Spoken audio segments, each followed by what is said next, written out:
Kilkenny have reacted to their defeat by Dublin by making 4 personnel changes. Paul Murphy starts at the back, Lester Ryan is in midfield, and places tonight as well for Matthew Ruth and Colin Fennelly. There's even a chance we might see Henry Shefflin and Michael Fennelly. Meanwhile, Tipperary have responded to their loss in Limerick by replacing their entire full forward line. Owen Kelly and Lar Corbett are joined tonight by 22-year-old John O'Dwyer. But they've lost Paul Curran to injury, and James Woodlock will now start in midfield. Great deal of tension about. It's like old-style championship. Whoever loses goes out, even at the early stage in the month of July. Richie Hogan picking it up here, looking around, looking to try and pick out a colleague here. He's picked out Walter Welch, who's come from full forward where he started the match, out onto the 45-metre line, and he drives this one over the bar. First score of the match. Walter Welch, the scorer, didn't score at all in the game against Dublin 7 days ago, but delighting the Kilkenny fans here.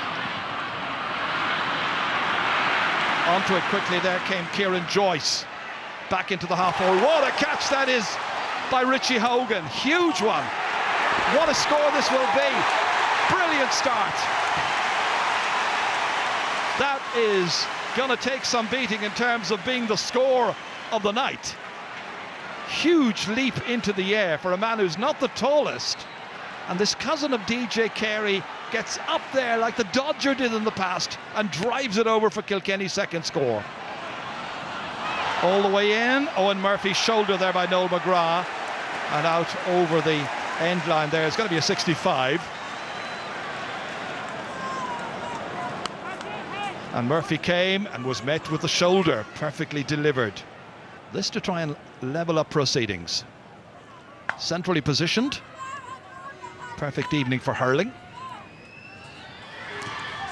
Caught it well, crisply over the bar. Teams level.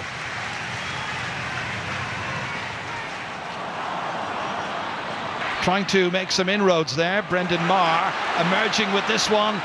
Trying to get away. James Woodlock trying to get to it as well, but it comes back instead to Lester Ryan. Slightly off balance as he was striking that one. And he ended up putting it away to the left-hand side and putting it wide. Lester Ryan, who was omitted from the starting team last Saturday rather. Conor O'Brien hitting this one. Way down here, Noel McGrath trying to prod it on, does really well. Beautifully across here. O'Dwyer came back. Lar Corbett, back of the net. Inevitably, the man who broke Kilkenny hearts in that 2010 All-Ireland final, at the end of this sweeping move involving 3 players, the gap was there. It came from Bubbles O'Dwyer, across to Lar Corbett, in past the goalkeeper and Paul Murphy. There are 15 minutes gone. Collected here well by Brian Hogan, stands his ground then, shows good presence, hand passing it out here. That's a long shot there by Jerry Aylward, is collected here by Brendan Cummins, and Cummins back down the field once again. Huge one up again, they target Lar Corbett and Owen Kelly. Kelly, sharp, impish looking, across the field here as far as John O'Dwyer. O'Dwyer, the youngster of this full forward line, collects and puts it over the bar. First point for the Kilkenny player. The man they call Bubbles was involved in the making of the goal for Lar Corbett, and now he's got a point himself, having got a pass from Corbett and Owen Kelly, and it's 1-5 to 4 points.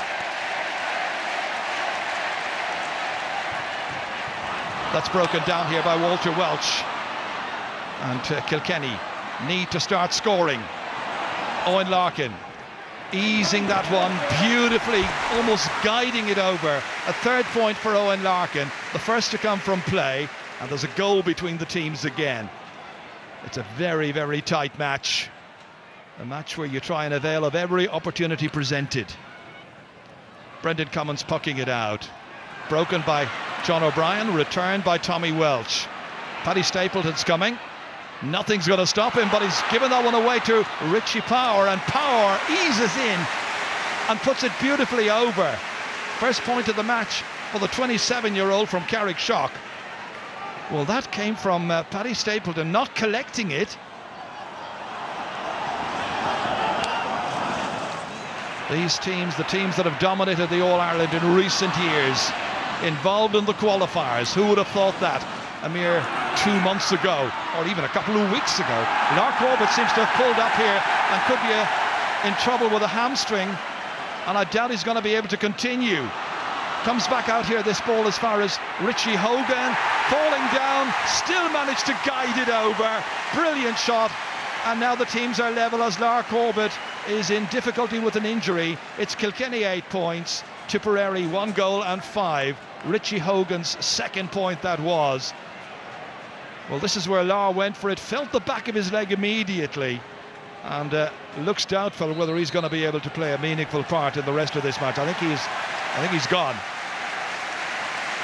And the substitute waiting to come on is going to be Seamus Callanan. Here's Paddy Maher, gives the easy hand pass here to Conor O'Mahony. Puts the pressure back on the Kilkenny backs. Falls into the hands here of John O'Dwyer, rapidly away. And that final shot's a good one, and it's gone over the bar. Lovely score here by the man who's just come in, Seamus Callanan. Well delivered.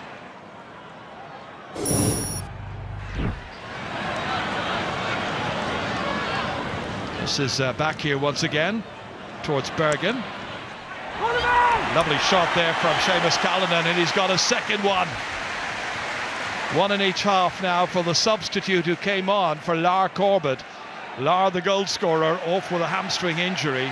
That's Kieran Bergen, now operating at right half back, who gave the pass. So 10 points to 1-7, teams level for the 5th time. Race for possession here. Kieran Bergen dispossessed, made his debut for Tipperary in the league final. Here he is again. Big, huge one down. Collected beautifully by John O'Brien and guided superbly. Beautiful point by John O'Brien. Really good start to the second half. Kilkenny haven't started the second half all that terribly well. They're a little bit flat. Mickey Cahill, meanwhile, race for possession here. Paul Murphy trying to win it. James Woodlock gets it for Tipperary instead. And Woodlock straight through the centre. Dangerous moment here. Ball delivered out here for Owen Kelly. Blocked down there by JJ Delaney as it was heading, I think, for the top of the net. And it's JJ Delaney. Let's have a look at this again here now. As that ball was hit across there, and it is JJ Delaney who got across in time and made the intervention. Kieran Joyce at left half back storms forward again off his left hand side.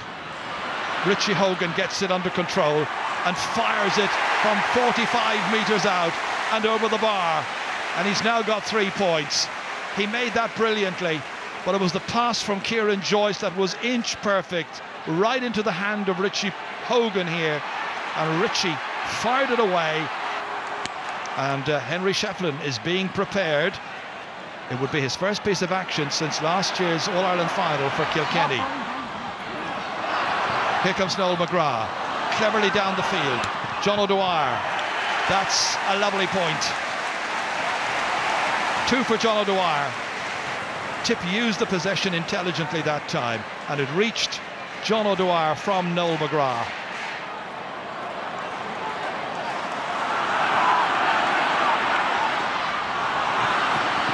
Back goes Conor O'Brien, and O'Brien beats the attempted block, but the clearance, it's still in play. Brendan Marr does well. Lester Ryan's after him, can't catch him. James Woodlock needs a second touch. Again, he shows his pace. This time back as far as Noel McGrath. McGrath looks at the target, steadies himself and puts it over the bar. First point of the match for Noel McGrath.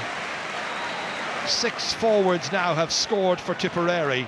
The only one not to score so far, Patrick Bonner-Marr. Inside to James Woodlock. Again, he's ready to take off, and again he bamboozles a couple of defenders. In here as far as Ford. He's only just in. Can't get the shot away, however. The referee allows play to continue. He was crowded out perfectly legitimately. Out as far as Jackie Tyrrell, and that's a moment of danger averted once again. Well, the Kilkenny backline have lived on the edge on a few occasions, but they counter with Walter Welsh, and Walter Welsh strikes perfectly and over. 2 in a row for Walter Welsh now. They might have conceded a goal at the other end. They've gone down the park with 53 minutes gone here at Nolan Park in this qualifier, and Walter Welch has made it 15 points to 110. Murphy pumps it in, coming down here and hitting it well was Matthew Ruth, but what a good save. It's gone out in the end.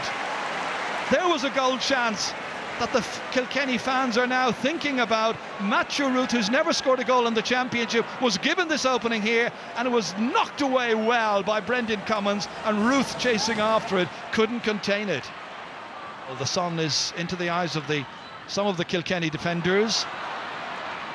That time it's Kieran Bergen, and Kieran Bergen strikes over what is his first ever championship point.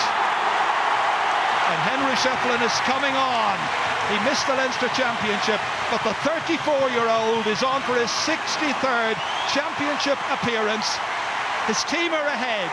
Can he guide them through this big test as he replaces the number 21 there, Matthew Ruth? A place in the next round of the qualifiers at stake. But back comes James Woodlock, and he hits it decisively over the bar. Good point by Woodlock. His only score so far, but it's now a one-point game. Stunning atmosphere at Nolan Park, such an atmospheric ground. And Shefflin, who was in action behind closed doors in training during the week, showed what he can do, and they're satisfied there's plenty he can do as he gives it to Richie Parr, and Richie Parr takes the assist and puts it over the bar. Defiant Kilkenny fans, a defiant Kilkenny team, did not want to get beaten on their home patch by the team who've become their greatest rivals in recent years. Shefflin fed it, Power scored it. It's 19 points to 113. Big leap in the air here by Kieran Joyce. What about that for brilliant defending? Superb work in the air, up as far as Richie Hogan. Couldn't quite hold on to it, but Colin Fennelly now ghosting forward. Challenge there by Conor O'Brien. Fennelly has it again, and Fennelly puts it over the bar. It's his only point, and the Cats would look to have done enough. Some of the fans from Tip on their way off. Kilkenny feel they have won it, and now they have. Kilkenny beat their great old rivals from Tipperary in a wonderful contest at Nolan Park. Credit to both teams. Tipperary bow out of the championship. Kilkenny march on. Final score, it's Kilkenny 20 points, Tipperary 1 goal and 14. Yeah, it was a great occasion, Jerry. It was a wonderful game as well. You know, obviously the whole atmosphere of the packed Nolan Park was added tremendously to it. But, you know, you had two great teams out there. And it was a winner-take-all situation. The consequences for losing were absolutely drastic for both teams. And thanks be to God, we're still alive there. I didn't know if I was going to be coming in or not. I said it during the week. I was part of the panel. And, you know, I suppose we had a lot of injuries, but we have a strong panel there. And I think that showed tonight. And, you know, some brilliant performances. And it was a great occasion. It was a massive game for ourselves, as well as Tipperary, and I'm just delighted we got the win tonight. It's so sad for the game that one of the best teams around is out of the championship, I have to say. Yeah, we're disappointed. You know, we spent 6 months, the players spent 6 months really working hard. But, you know, there is a solid future in Tipperary. You know what I mean? I think there's a lot of those players are still in their mid-20s, and okay, there's some and they're you know, over 30. But there's a lot of those players in their mid-20s. You know, we have a number of players ready to come onto that panel. So for Tip, it's a period of transition. You know, we've had 5 or 6 great years with contesting semi-finals and All-Ireland finals and being at the top. You know, we've got to now work our way back up again, but it's a challenge I think those players will relish. If you ever wondered what hurling means to Kilkenny fans, you found out tonight. Yeah, absolutely. It means absolutely everything really, and that's it, and to the players and everybody concerned. It was fantastic, but I mean, you know, it's a sort of a celebratory kind of an occasion, but we're keenly aware that we're heading to play Waterford next Saturday night in the next round of the qualifiers, and that's just we see that as a phenomenal challenge right now.